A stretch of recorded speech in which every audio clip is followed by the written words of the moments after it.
It was, oof. Trying to hear me from the parking lot. It was forgot to announce, tonight is a video of Genesis history. So just letting you all know that.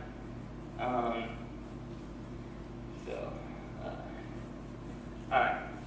So today we're going to talk about it's going to essentially be about overcoming fear and anxiety. I kind of talked about it a little bit in Sunday school. We're going to work on it a little more today. When Dad asked me to do it, I was like, I can't promise it'll be great, but you guys would probably love me because we'll probably get out early. So there's that.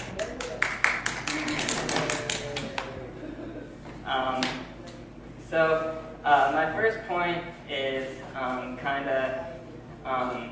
I feel like a lot of times we're not ready for it. And I put the first point as y'all ain't ready because in order to overcome fear, overcome anxiety, I feel like there's a change that needs to take place. My first point that I put as a bullet is don't get bitter, get better. It's I feel like a lot of times we get comfortable and we like to get bitter because we don't want to change. There's a comedian called Bradstein. He kind of made a joke, and he's like, I'm gonna forget what it is now, but he said people, it's pretty much on offended, and he's like, if I offend somebody because I'm a racist, I say something racist, I tear someone down, just say something derogatory, then that's my fault and I should apologize for that. But if somebody's offended by truth, then that's their problem. He's like, the truth's supposed to offend. That's how it lets you know you don't got it. So I think a lot of people, they choose to get bitter because it's easier to say I'm offended. It's easy to say I'm offended and for that person to apologize, because then we don't have to change. Then we don't have to put in the work to change, to get better. And I think it's because us as Christians, we've gotten so comfortable just coming to church, just going through the motions of being a Christian. You know, we'll call ourselves a Christian, we'll come to church, we'll just go through the motions, but we don't want to change. There's a song I like. It's a rap song, so quoting a rap song in a Baptist church is a little sketchy. But he's a Christian rapper. He writes a song, and it's called "Oh Lord." It says it's easy to blame God, but harder to fix things. We look in the sky like, why aren't you listening? We watch the news in our living rooms on the big screen and talk about God really real, then where is he? I was looking at Abby because I thought I was forgetting the words. I was expecting her to know. We're looking on a big screen and wonder if God's really real, then where is he? You see the same God that we're saying might not even exist becomes real to us, but only when we're dying in bed. But when you're healthy, it's like we won't really care for him then. Leave me alone, God, I'll call you when I need you again. Which is funny, everyone is sleeping in the pews and blame God for our problems like he's sleeping on you. We turn our backs on him, what do you expect him to do? It's hard to answer prayers when nobody's praying to you. And I think that kind of goes a lot to what our world is today. We don't want to focus on God. We don't want to look to God for stuff. But we want to blame him for everything that goes wrong. I was scrolling through social media and I saw this live this week.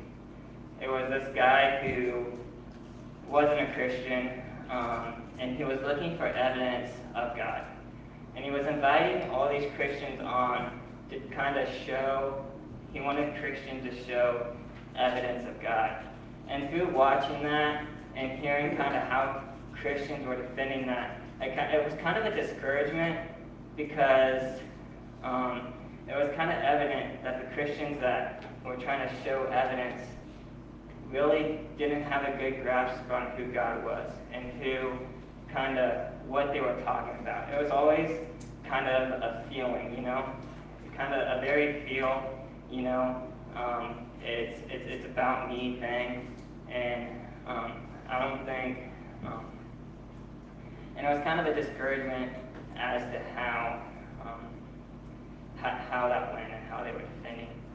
I think, and I think it's because Christians today, we get lazy, We just like to get comfortable and come to church, and we don't want to study.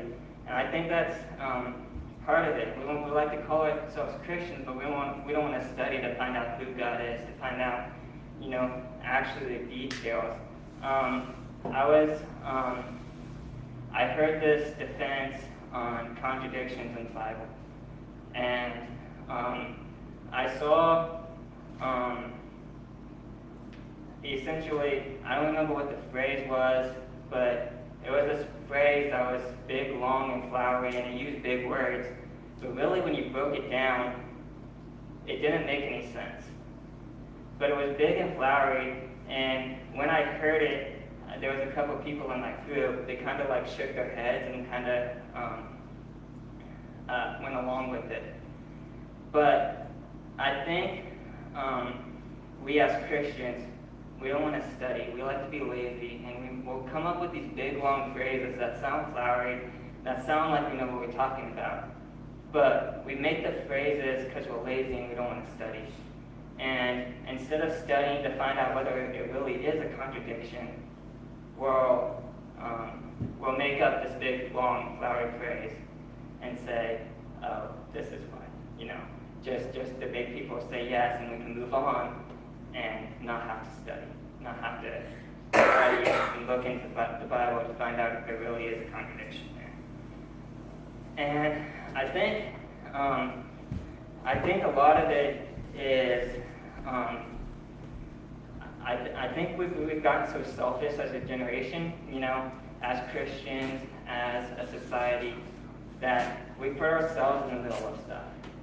We put ourselves in the middle instead of putting God at the center. And I think when we do that, it leads to anxiety. I think that's when anxiety comes, because we're constantly putting ourselves in the center. We're constantly seeing it's all about me instead of who it's actually about. It's actually about God. I was, again, going through social media, and I saw this girl who made a video, and it was essentially, there was a bunch of words, and it said, God, where were you when blank? God, where were you when blank? And it was just all these different phrases of God, where were you? And the sound that she used in the video was one that said, God stood me up. And I made a response to that video on social media. I think the reason we feel like that, the reason we feel like God stood us up, is not because we've been burned by God, but we've actually been burned by other Christians. So many people today, they've been burned by a church. They've been burned by a church who's supposed to show the love of Christ, but a church that chooses to be judge, jury, and executioner, to put themselves on a pedestal and judge someone instead of showing love. Instead of showing the light of Christ, we choose to judge. We choose to take this higher road that we're not meant to take. And I think that's why, because we've gotten so selfish, and we like to think we're above somebody. It's all about our goals. It's all about our dreams, that we'll tear someone down to get to it. And we're putting ourselves at the center instead of God. And I think, like I said, I think that's where anxiety comes through. we go through these trials and we tend to take our mind off God. I want to go to Matthew 11:2. We'll go 2 through 10, but we'll kind of do it slowly and take our time through it. I'll just be chewing through. Now when John had heard in the prison the works of Christ, he sent 2 of his disciples and said unto them, Aren't there he that should come, or do we look for another? So this is essentially John's in prison. And this is one of those times where John starts questioning, questioning God. He's sitting in prison, and he's kind of like, I followed you. We've done all this stuff, but are you who you say you are? Do we need to look for someone? And he begins to doubt. I think, you think in chapter 10 is Jesus appoints the apostles. He warns them that persecution is going to come, and he tells them not to have fear. And then here, John is, and he's in prison, and he starts questioning God. God, where are you? He's in the middle of this trial, and he's taking his mind off God. He's thinking, I'm in prison, I've done all this to follow you, but now I'm in prison. And we'll go on and read 4. Jesus answered and said unto him, Go, show John again these things which ye do not do here. The blind receive their sight, and the lame walk. The lepers are cleansed, and the deaf hear. The dead are raised up, and the poor have the gospel preached. And blessed is he whoever shall not be offended by me. You see here, Jesus sends disciples and kind of reminds John, hey, I am who I say I am. I haven't forgotten you. I know you're in prison. I know you're going through this, but I got you. Don't doubt me. I'm still with you. I haven't left you. I understand your questioning. I understand all this, but I'm still there. I think so often we go through these trials and we think, God, where are you? And sometimes we need that reminder from God. I'm still here. I haven't left you, I think it's easy to think God's not here when we go through them, but God still, you think the poem of the footprints, it was then when I carried you, this type, I haven't left you. And then I want to go ahead and read the rest of it through 10. And they departed, and as they departed, Jesus began to say unto the multitudes concerning John, What went ye out into the wilderness to see? A reed shaken with the wind.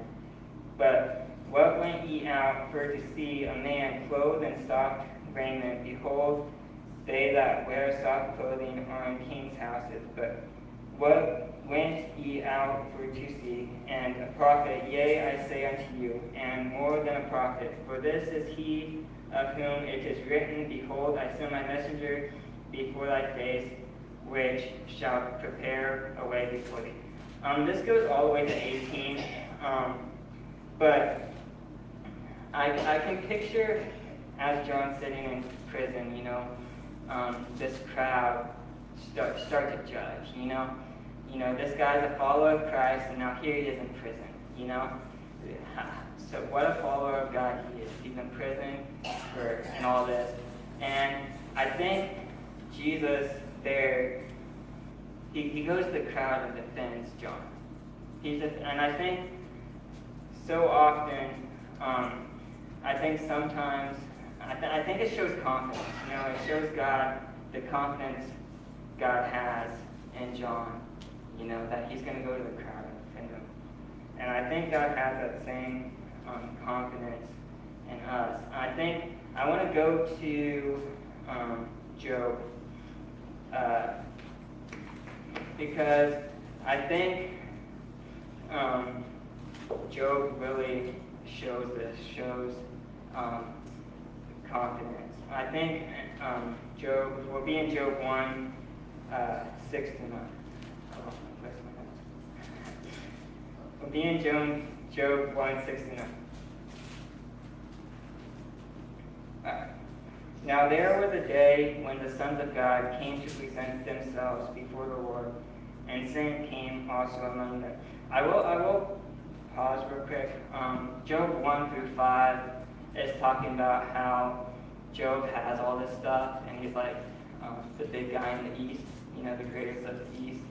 And then in verse 5, there at the end, it talks about Job going to God and praying for his sons because they've sinned and all this, and then that kind of leads us into 6. Now there was a day when the sons of God came to present themselves before the Lord, and Satan came also among them. And the Lord said unto Satan, Whence thou comest? And Satan answered the Lord and said, From going to and fro in the earth, and from walking up and down. I think that's kind of important. I think, And the Lord said unto Satan, Hast thou considered my servant Job? And there is none like him in the earth, a perfect and upright man, one that feareth God, and I don't know how to say that. I didn't study in the King James, and then I brought out my King James because it's a fancier Bible. But that's a edge, something like that. I don't know exactly what that word is. But I think so often we hear this preached as Satan sought out Job. Satan went to God and he sought out Job, and that's the reason he went to God. But I don't think that's the case. As you can see here, God asked Satan, and the Lord said unto Satan, Whence thou comest? And Satan answered and said, From going to and fro in the earth. That's just what Satan does. The Bible says that Satan walks around like a roaring lion, seeking whom he may devour. That's what Satan does. He's walking to and from the earth. And I think it's important here, and in verse 8, and the Lord said unto Satan, Hast thou considered my servant Job? God pointed out Job. I think that's important because it shows the confidence. Satan wasn't there searching for Job. God pointed him out and said, I'm just going to and fro, seeking whom to devour, like the Bible says.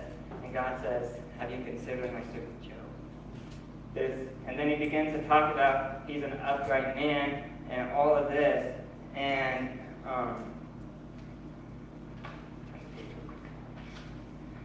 then we'll see in verse 9 and 10, Then Satan answered the Lord and said, Doth Job fear God for naught?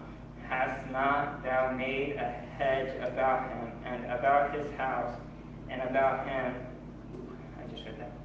and about all that he hath on every side? Thou hast blessed the work of his hands, and his substance is increasing on him. Satan goes to God and he's like, Well, Job's only serving you because you blessed him with all this. He has all this stuff, and that's the only reason he's serving you. And we kind of know how the story goes. God essentially says, Bet, you can do all this to him, but don't touch his health. And then Satan goes to God and it's like, oh, well, he still has his health, after Job's still worshiping God. And God says, Bet, take his health, but don't kill him. And we kind of know how that story goes. And I think it really shows kind of the confidence that God has for us. I can picture, I believe every trial or opportunity we go through is God showing he has confidence in us.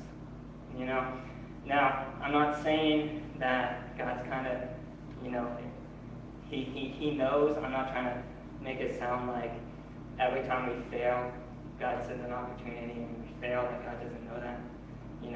I think it just shows the confidence, and God knows whether we're follow him or not. But I think every trial, when you're in a store and that guy comes up to you that you maybe don't want to talk to, that you're maybe too busy to talk to.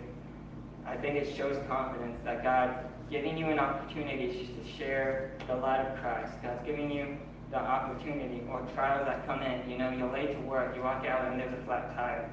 I think it's an opportunity, to either serve God or not. I think it's God showing confidence. Hey, even though these trials happen, you can still have faith in me. You can still trust me.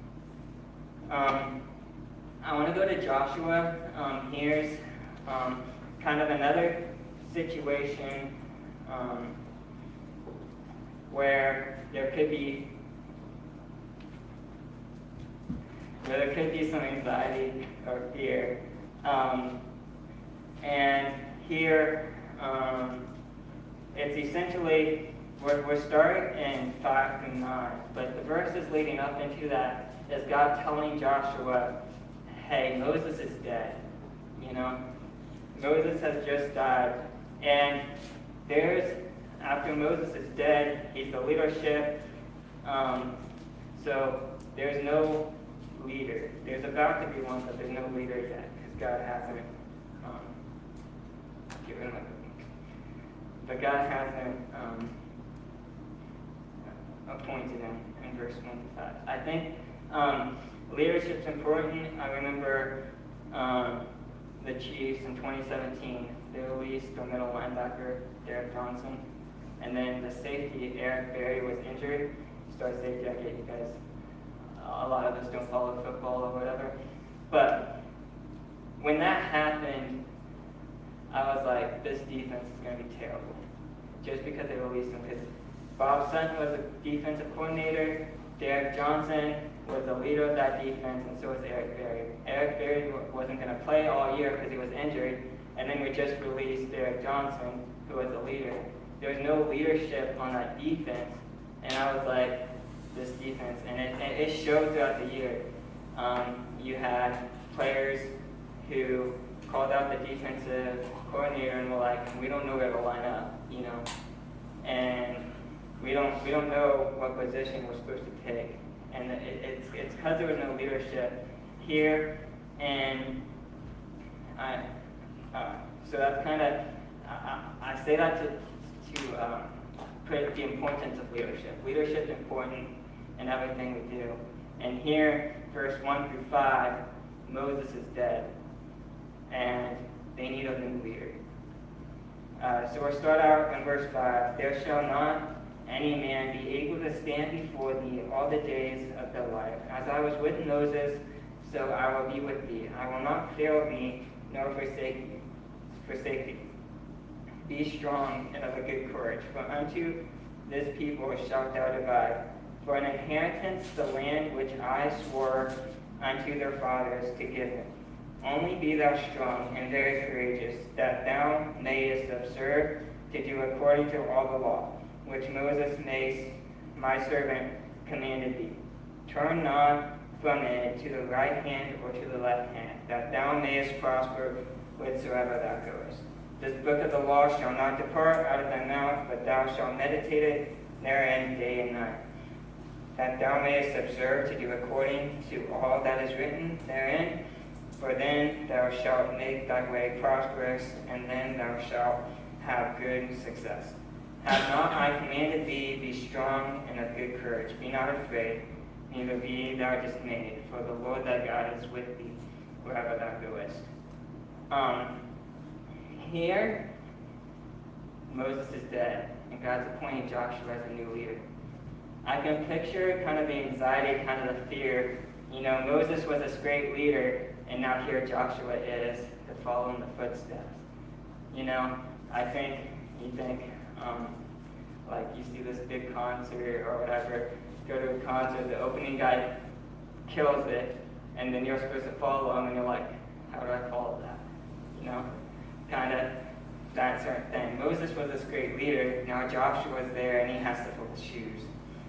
I think today, in today's world, we have like I said before, it's so selfish. It's all about me, and us not showing the light of Christ, showing the love of Christ. And you think the leaders today, they just want the power. They just want to make their name great.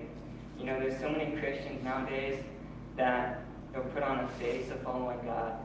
They'll put on a show of following God, but they just want to make their name great. They're doing it for their name. They're doing it to promote their stuff. They're doing it so they can make all this money, they can be famous and all this, but they're not doing it for God. I think today, I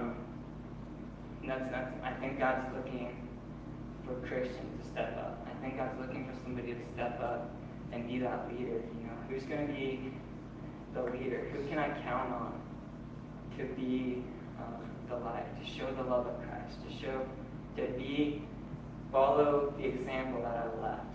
You know, who's going to step up? I think so often we've gotten so comfortable. You know, we're just coming to church. We're just going through the motions. We're just doing all this. We're just going through life, and we're just coasting. But God wants us to be uncomfortable. I believe God kind of walks people through stuff, you know? Like, God calls you to do this, that might be uncomfortable. You do it, then He's going to call you to bigger and better things, and He's going to kind of slowly walk you through the steps of life that I heard a preacher say. He's like, I don't get nervous about following God when I'm uncomfortable, because when I'm uncomfortable, that's when the trials come. That's when Satan doesn't want you to be. He doesn't want you to be following God. That's when Satan's going to attack. But it's like when I'm comfortable, that's when I start to get nervous, because if Satan's not going to bother you, then it's telling you you're probably where He wants you. I think I think it's important to point out courage isn't the absence of fear. It's being afraid and doing it anyways. I think not that in order to follow God, we have to be fearless. We don't have to fear everything. But we don't have to fear nothing. But we have to obey. You know, I think God's called us to do so many stuff that we get nervous, you know, and we maybe shy away because that's out of our comfort zone. We're not used to doing it. I'll talk about Seth. Seth has said before he's not comfortable with the video music, and even leading up to this week, he's like, I'm not comfortable with all that. He's comfortable with hymns. He likes the hymns, and that's where he's comfortable. But he came up and he leaded the video music. Even though he was not comfortable with it, he chose to do the video music, and I think that's essentially what courage is. You know, I'm not comfortable. I might feel a little bit, but I'm gonna do it anyways. I think a couple weeks ago, when Carl gave his message, he came up and he said, I'm normally comfortable with my notes, but God called me not to have my notes with me and just follow Him.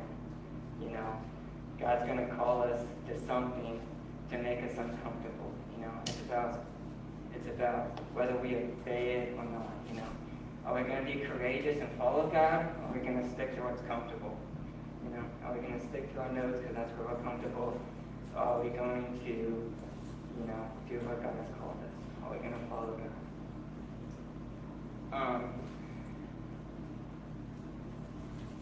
I think it's easy. We can work out and be strong. You know, I go to the gym 6 days a week. You know, I'm physically strong.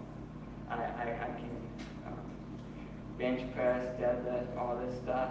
I'm physically strong. I work on getting stronger in the gym every day, and I have max rigs that I focus on improving the way I lift. It's easy to go to the gym and be strong physically. Courage is in the mind. Courage is a different battle, because it's a battle not of physical strength, it's a battle of mental strength. And I think that's where a lot of people fail is courage. We're not strong mentally, and you gotta be strong physically, and you gotta be strong mentally. I heard another song, and in the song it says, "I feel like God's calling dudes that just want to play Call of Duty." You know, we're comfortable just playing Call of Duty. We want to sit on the couch and play these video games. We want to sit on the couch and just be all this because that's where we're comfortable. But when God calls you to do something else, are we going to listen, or are we going to shy away? I think God's calling us not to be comfortable. I think we need more courageous Christians. We need more Christians that are going to step up when God's calling you to bigger, better things. You know, I think so many of us we're comfortable being comfortable, but we got to get comfortable being uncomfortable.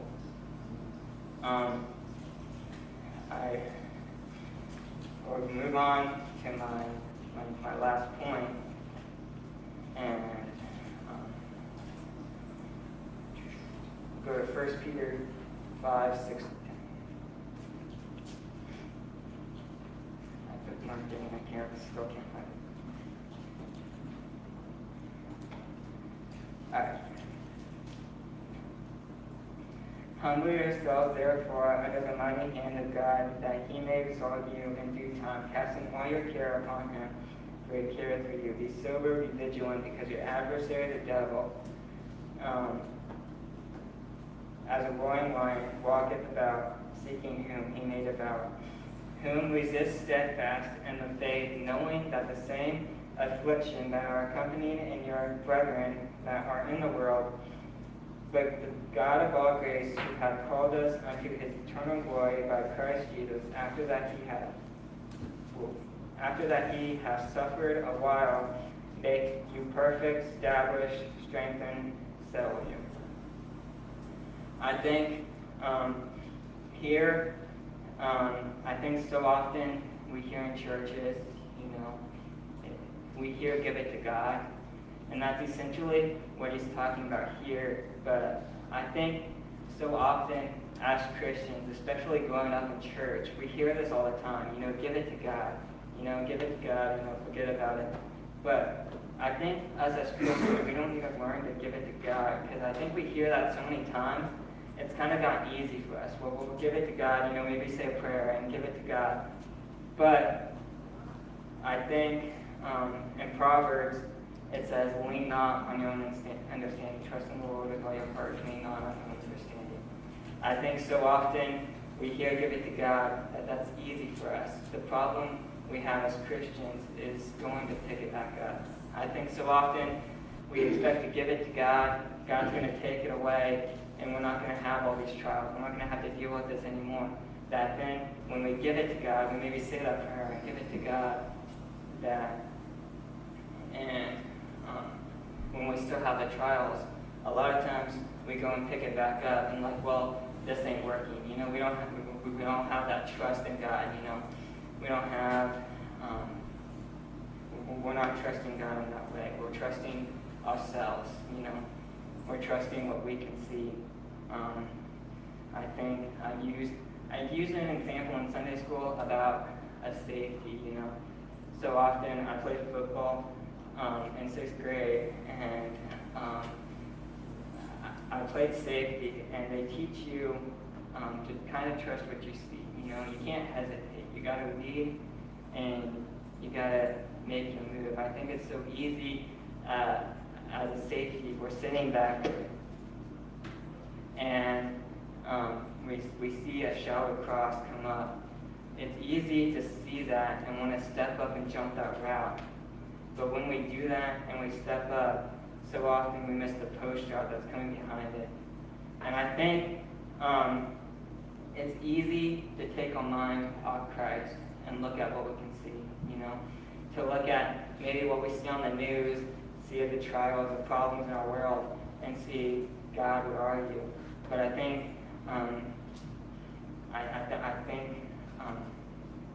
hey, we see, God, where are you? And I think we got to work on our focus, We got to get our focus in the right place. Quote another song I heard. It said, "My priority's wrong. I talk about you more than I talk with you." One of my mentors taught me, whenever things get foggy, One of my mentors taught me, whenever things get foggy, if you want to grow in God, it's not complicated, it's just costly. And I think so often we get comfortable, We don't have that focus, We listen to so many of these voices in our head. We listen to so many of these voices that we tend to make these excuses, We'll make excuses because these voices come in and we believe them. I think, and kind of in my life, I can say it's easy for me to block out, outside noise. If somebody comes in and they kind of doubt you, they say something to try to tear you down. It's easy for me to block that out. But especially with me, it's harder for the voices that come in my mind, If somebody else can come in and try to tear me down, then I can block that out. It's harder for the voices that I tell myself. We tend to make these excuses. We tend to make these reasons of why we can't do something. And I want to show a video. It's a video by Jocko Willink. He's a Navy SEAL and was a former Navy SEAL, retired Navy SEAL. I read this in his book. He wrote a book called Discipline Equals Freedom. And he's talking about making excuses. I think so often we make these excuses. We want to make these excuses. And the video, I read this in his book. I went searching for a video.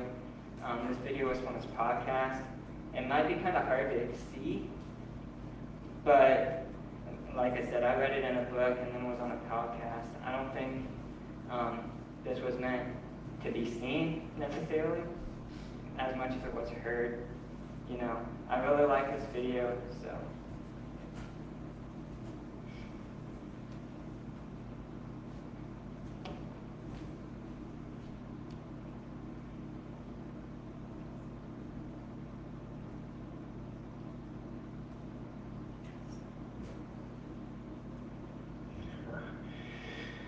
The chronic excuse maker.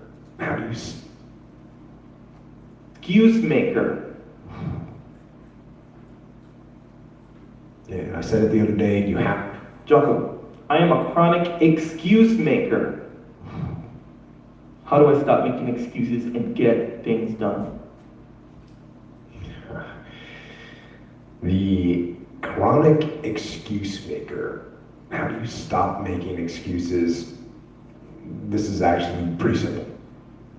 Yeah, I said it the other day, you have to realize, you have to know, you have to accept that all your excuses are lies.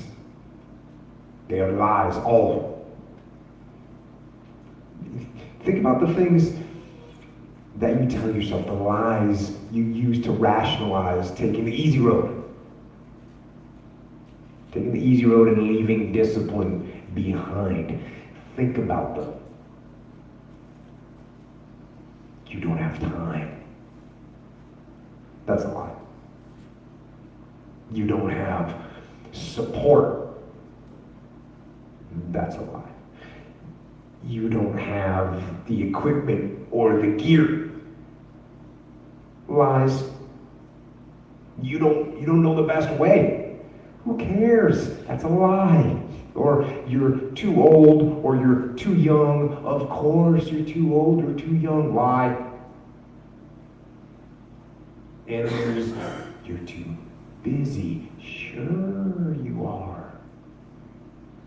That's a lie. And you're too tired, or you're too sore, or you're just plain not feeling it. Lies, lies, lies. And the list goes on and on and on. And it doesn't stop if you don't make it stop. So recognize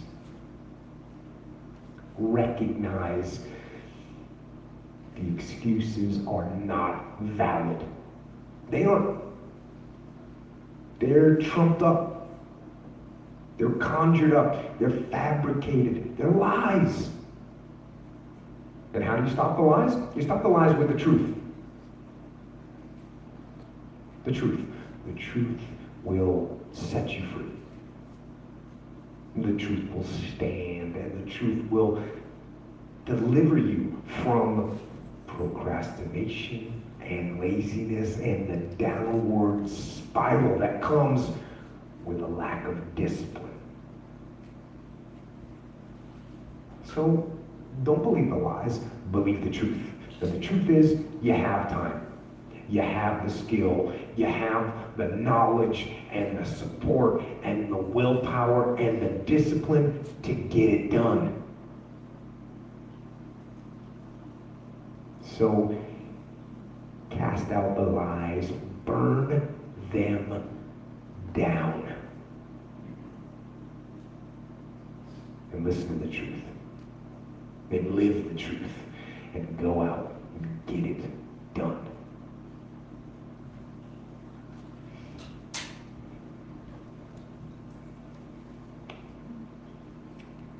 I think so often we do that. God might be calling us to do something, and we'll make excuses of why we can't do it. We'll bring God a list. Yeah, but I can't do this. God might call us to do something. I can't do this. We bring God this list, these reasons of why we can't do it. I think Moses. When God called him to take the Israelites out, what Moses said, but I can't speak. God called him to do something, and he gave an excuse. I can't speak. I can't do it because I can't speak. I can't do it. And God had, you have a brother Aaron. I have a way you can do it. I think so often we bring God this list, and they're lies. Like the video said, they're all excuses, they're lies. But we make these excuses, we make these lies so we don't have to be uncomfortable. So we don't have to change. So we don't have to do what God has called us to do. I think so often we need to refocus. We take our mind, we put our mind on our trials that we need to refocus on. There's another song I listen to. It's one of my PR songs that I listen to before I hit a PR in the gym. It's called "You Can't Stop Me," and in the line, it's talking about all these voices, in your head. You never do this. You never do this. Why aim so high won't survive the trenches. And then he said, there's a phrase at the end that says, if I listen to you, I'd be living like woulda, shoulda, coulda. I'd be paralyzed by fear. If I quit, the only way I lose. You got two choices: make moves or make excuses. I think today we have that same choice. In life we have that same choice. When God's calling you to do something that might be a little uncomfortable, we have this choice. We can either make moves and do it, or we can make excuses. We can make these excuses so we don't have to change. We can make, and I think so often today, we choose the excuse route. I think too often we want to make these excuses so we don't have to change. We want to make excuses because they're easy. We don't want to take the hard road. We want to take the easy road. So essentially my challenge this morning is you want to be fearless, you got to be able to change. You got to want to change. It's, I talk about, I'm kind of in Sunday school, I was talking about my coaching circle. You know, one of my desires is to get in coaching, you know, to be a coach. And in college, I went through a coaching class, and I developed, he said you got to make these coaching cornerstones, these 4 cornerstones of coaching. And Sunday school, I'm kind of talking about my 4 cornerstones and my coaching philosophy that I base off these cornerstones. One of them is desire. And if you don't have a desire for it, if you don't have a desire to get better, if you don't have a desire to follow Christ, if you don't have a desire to want to get better, then you're not going to change. You're never going to change. You gotta have the desire. You gotta have the want. You gotta want to get better. Like I said before, don't get better, get better.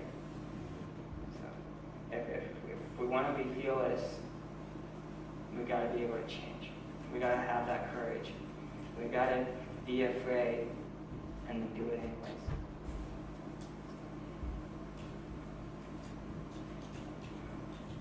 That's essentially all I have. So, yeah, we'll pray, and then we'll do the invitation. Dear Heavenly Father, thank you for this day. Thank you for thinking us. Please, I kind of stuttered and kind of